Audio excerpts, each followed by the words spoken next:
नमस्कार दोस्तों, Hemant LP channel में आपका बहुत बहुत स्वागत है। दोस्तों, इस वीडियो में हम मनोविज्ञान का अगला टॉपिक वुल्फगंग कोहलर पढ़ेंगे। और देखिए, वुल्फगंग कोहलर जो है, इनका ट्रिक जो है अचानक है। इसमें कहीं पर भी अचानक आ जाए तो आप उत्तर में कोहलर खोजना है, चाहे सीटेट का क्वेश्चन हो, चाहे यूपी टेट का क्वेश्चन हो, चाहे आपके सुपर टेट का क्वेश्चन हो। अचानक शब्द अगर कहीं पे आ रहा है तो आपको एक बार दिमाग कोहलर पे ज़रूर ले जाना है। ठीक है, चलिए शुरू करते हैं। पहला पॉइंट है समग्रवाद, गेस्टाल्टवाद, अवयवीवाद के प्रमुख विचारक। जैसे थांडाइक क्या है? व्यवहारवादी हैं। टालमैन क्या हैं? व्यवहारवादी हैं। स्किनर क्या है? व्यवहारवादी हैं। वैसे कोहलर क्या है? गेस्टाल्टवादी हैं। क्या है भैया? गेस्टाल्टवादी हैं। इसको ध्यान देना है आपको। ठीक है, तो देखिए यहाँ पे लिखा है समग्र, यहाँ पे लिखा है गेस्टाल्ट, यहाँ पे लिखा है अवयवी। तो देखिए, समग्र माने होता है सारा कुछ। समग्र देखिए अर्थ ही निकल रहा है सारा कुछ, यानी पूरा का पूरा। अर्थात पूरी समस्या अगर आपके सामने है तभी आप किसी चीज़ का समस्या समाधान कर सकते हैं। वैसे देखिए, अवयवीवाद यानी सारा का सारा अवयव अगर आपके सामने है तभी आप समस्या का समाधान कर सकते हैं। और यहाँ पे है गेस्टाल्ट, तो यही जर्मन भाषा में समग्र और अवयव को क्या कह देंगे? गेस्टाल्ट। और उसकी भी मतलब वही अर्थ है कि सारा का सारा चीज़, संपूर्ण आकृति हमारे अगर सामने है तभी हम समस्या का समाधान कर सकते हैं। अब समझिए कैसे। जैसे देखिए यहाँ पे एक समस्या दे दिए हम कि P बराबर 1000, R बराबर 5% और T बराबर 2। तो अगर आपसे कहा जाए कि आप ब्याज निकालिए, तो क्या आप ब्याज इससे निकाल सकते हैं? तो आपका उत्तर कुछ भी हो सकता है, लेकिन आप दिमाग से सोचिए कि क्या आप इतने से अगर कह दिया जाए ब्याज निकालिए तो आप ब्याज निकाल सकते हैं? कतई नहीं निकाल सकते हैं, क्योंकि संपूर्ण समस्या या जो गेस्टाल का यहाँ पे समग्रवाद पढ़े हैं, पूरी की पूरी समस्या आपके सामने रखी ही नहीं गई है जब तक इसके सामने लिखा नहीं जाएगा कि साधारण ब्याज निकालना है कि चक्रवृद्धि ब्याज निकालना है। आप अपने आप से कौन सा सूत्र लगाएंगे? कोई सूत्र नहीं लगा सकते हैं ना। तो इसलिए यहाँ पे बताया गया है कि किसी भी समस्या का हल तभी होगा जब उसकी संपूर्ण आकृति या सभी अवयव का ज्ञान हो। अर्थात पूरी की पूरी समस्या जब आपके सामने रहेगी तभी आप किसी भी चीज़ के समस्या का समाधान कर सकते हैं। यही बताया किसने? कोहलर ने बताया कि भैया इतना अगर आप देंगे और ब्याज पूछ लेंगे तो ब्याज कोई बता नहीं पाएगा जब तक आप साधारण ब्याज नहीं लिखेंगे, जब तक आप चक्रवृद्धि ब्याज नहीं लिखेंगे। ऐसे ही एक सूत्र होता है SP/CP बराबर 100 प्लस माइनस x/100, यानी विक्रय मूल्य बटे क्रय मूल्य बराबर 100 प्लस माइनस लाभ या हानि बटे 100। आपको दे दिया जाए कि आपको CP निकालना है और आपको दे दिया जाए कि SP 200 है और यक्स दे दिया जाए 10%। कितना दे दिया जाए? 10%। तो क्या आप जो है इस क्वेश्चन को सॉल्व कर सकते हैं?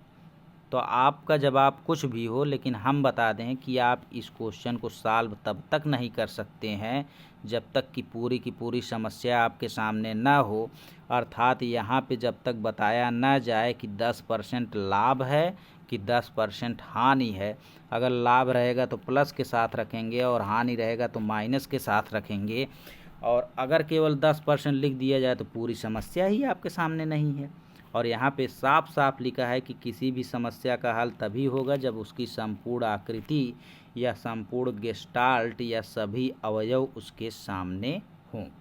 तो यही इन्होंने बताया है कि जब तक पूरी की पूरी समस्या आपकी आंखों के सामने नहीं होगी तब तक आप समस्या का समाधान नहीं कर सकते हैं। अगला है गेस्टाल्टवाद के जनक कौन है? तो मैक्स वर्दीमर है। देखिए, गेस्टाल्टवाद के प्रमुख विचारक कोहलर हैं। प्रमुख विचारक का मतलब है कि सबसे ज़्यादा योगदान गेस्टाल्टवाद में कोहलर ने दिया है, मैक्स वर्दीमर से भी ज़्यादा। लेकिन गेस्टाल्टवाद के जनक जो हैं कोहलर नहीं है, कौन है? मैक्स वर्दीमर है। लेकिन अगर आपके ऑप्शन में मैक्स वर्दीमर नहीं रहता है तब आप कोहलर मार सकते हैं। तीसरा है सूझ का सिद्धांत या अंतर्दृष्टि का सिद्धांत, यानी कोहलर्स इनसाइट थ्योरी। ठीक है, अब यहाँ पे देखिए हमने आपको बता दिया है कि सूझ का सिद्धांत या अंतर्दृष्टि का सिद्धांत किसने दिया है? तो कोहलर ने दिया है। एक बार ये भी क्वेश्चन आ चुका है कि सूझ के सिद्धांत का अन्य नाम क्या है? तो अंतर्दृष्टि का सिद्धांत है। तो देखिए सूझ का सिद्धांत का मतलब ये है कि जब आप किसी समस्या में एकदम उलझ जाते हैं और अचानक ही कोई समाधान सूझ जाए, कोई भी समाधान आपकी दृष्टि के सामने आ जाए, आपकी अंतर्दृष्टि के सामने आ जाए, तो उसी को सूझ का सिद्धांत या अंतर्दृष्टि का सिद्धांत कहते हैं। जैसे किसी बच्चे को 9 में 5 का गुणा करने के लिए कहा गया, तो बालक को 9 में 5 से गुणा करने के लिए कहा गया, लेकिन उस बालक को 5 तक पहाड़वे आता है, तो 9 का पहाड़ा 5 बार कैसे पढ़ेगा? लेकिन सोचते सोचते सोचते अरे बताया कि अरे गुरुजी ने तो बताया था कि 9 का पहाड़ा अगर 5 बार पढ़ना है, गुणा करना है, तो 9 का 5 में और 5 का 9 में भी कर सकते हैं। तो अचानक उसके दिमाग में आएगा क्यों ना मैं 5 का पहाड़ा 9 बार पढ़ दूँ, यानी 5 का गुणा 9 में कर दूँ, और इस तरीके से वह 5 9 45 करके समस्या का समाधान कर देगा। ठीक है, समझ में आप लोगों को आशा करते हैं कि आ गया होगा। अब यहाँ पे देखिए लिखा है कि कोहलर के अनुसार व्यक्ति प्रयास एवं त्रुटि के द्वारा नहीं सीखता है। इन्होंने विरोध किया किसका? थार्नडाइक का। थार्नडाइक ने कहा है कि बच्चा जो है, व्यक्ति जो है प्रयास एवं त्रुटि के द्वारा सीखता है। तो कोहलर ने कहा है कि भैया व्यक्ति प्रयास एवं त्रुटि के द्वारा नहीं सीखता है, बल्कि वह अपनी मानसिक शक्ति और बुद्धि के द्वारा संपूर्ण समस्या का प्रत्यक्ष निरीक्षण करता है, तब किसी प्रकार की प्रतिक्रिया करता है। अर्थात जो है सबसे पहले वह अपनी बौद्धिक कुशलता को पूरी तरीके से लगा देता है और संपूर्ण समस्या को देखता है, और संपूर्ण समस्या को देखने के बाद प्रतिक्रिया करता है और उसी में सीख जाता है। ठीक है, इसका उदाहरण जो है आपको यहाँ पे मिलेगा। जैसे देखिए इन्होंने क्या बताया है अंतर्दृष्टि के सिद्धांत में, इन्होंने बताया है वनमानुष पर इन्होंने अपना प्रयोग किया है, और यहाँ पे देखिए एक वनमानुष क्या है और ढेर सारे क्या हैं? बॉक्स हैं, और इतने ऊपर जो है केला क्या किया गया है? टांग दिया गया है। तो सबसे पहले वनमानुष को एक कमरे में बंद कर दिया और वनमानुष के ऊपर केला टांग दिया। तो केला जब टांग दिया तो वह उछल के पाने होने का प्रयास किया। तो पहले दिन 3 बॉक्स नहीं रखे थे, पहले दिन केवल 1 बॉक्स रखे थे, और ऐसा बॉक्स रखे थे 1 बॉक्स कि 1 बॉक्स पे अगर वह चढ़ेगा तो उस केला को क्या करेगा? पा जाएगा। तो पहले दिन जो है वनमानुष उछल कूद किया, पूरा इधर उधर उछला कूदा, लेकिन जब नहीं पाया तो अपनी बौद्धिक कुशलता के कारण, अपने मानसिक शक्ति के कारण अचानक देखा कि यहाँ पे एक क्या रखा है? बॉक्स रखा है, और उस बॉक्स को वह गया लेकर आया और केले के नीचे जो है रखा, और उसी पे चढ़ के केले को क्या कर लिया? प्राप्त कर लिया। इस तरीके से केले को क्या कर लिया?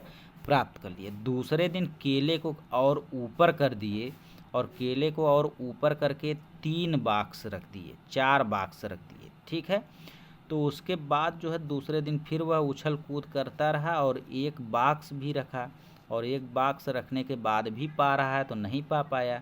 तब उसके दिमाग में अचानक ऐसी चीज़ें आती हैं कि हम क्यों ना इसके ऊपर दूसरा भी बॉक्स रख दें, तीसरा भी बॉक्स रख दें, तब जाके चढ़ के पाएँ। तो तीनों बॉक्स रख के फिर वह केले को क्या कर दिया?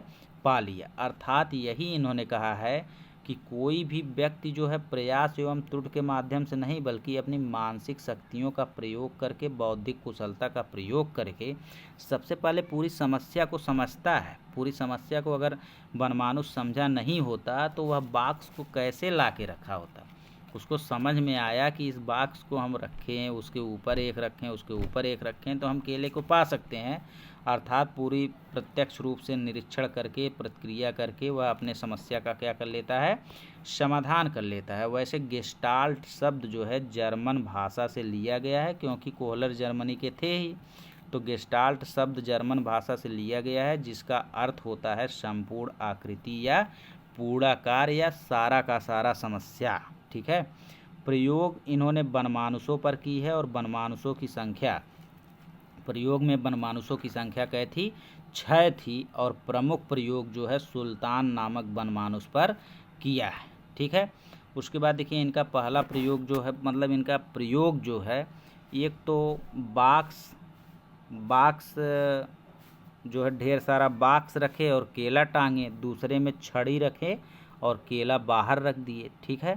तो इस तरीके से 2 प्रयोग किया है। देखिए यहाँ पे प्रयोग लिखे भी हैं कि वनमानुष केले उसकी पहुँच से ऊपर थे। पहले वनमानुष से उछल कूद करके केले को प्राप्त करने का प्रयास किया, किंतु वह सफल नहीं हुआ। थोड़ी देर कटघरे में इधर उधर घूमता रहा और अपनी मानसिक शक्ति और बौद्धिक कुशलता का प्रयोग करके बक्से को भी देखता रहा।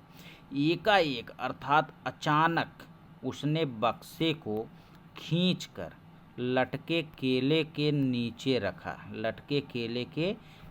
रखा और बक्से पर चढ़कर केले प्राप्त करने में वह सफल हो गया। ठीक है। दूसरे दिन फिर भूखे वनमानुष को कटघरे में रखा गया, किंतु इस बार केले अधिक ऊंचाई पर थे और कटघरे में 2 बाक्स रखे थे। थोड़ी देर इधर उधर घूमने के बाद फिर वह बक्से के पास आया और एक बक्सा को खींचकर केले के नीचे लाया और उस पर खड़ा होकर केले को पकड़ना चाहा, किंतु वह केले तक नहीं पहुंच सका। तब उसने पहले बाक्स के ऊपर दूसरे बाक्स को भी रख दिया और उस पर चढ़कर केला प्राप्त किया। अर्थात पहले दिन एक ही बाक्स से काम चल गया, दूसरे दिन थोड़ा सा ऊपर कर दिए तो 2 बाक्स रख के क्या किया, प्राप्त किया। तो बताइए, पहले वह बौद्धिक कुशलता अगर नहीं यूज करता तो वह कैसे एक के ऊपर एक रखता, नहीं रख पाता। दूसरा देखिए, प्रयोग से निष्कर्ष क्या निकलता है, प्रत्यक्ष ज्ञान स्तर पर प्राणी ज्ञानेंद्रियों की सहायता से समग्र परिस्थिति यानी संपूर्ण आकृति का प्रत्यक्ष ज्ञान होने पर प्रतिक्रिया करता है, तब वह अधिगम सीखता है। यानी कुल मिला जुला के कह रहे हैं कि प्रत्यक्ष ज्ञान हो, अगर देखा देखी ज्ञान हो, प्रैक्टिकल ज्ञान हो और सारी की सारी समस्या आपके सामने रख दी जाए और कहा जाए आप समस्या का समाधान करिए, तो आप समस्या का समाधान अगर कर ले रहे हैं तो अधिगम आप सीख जाते हैं।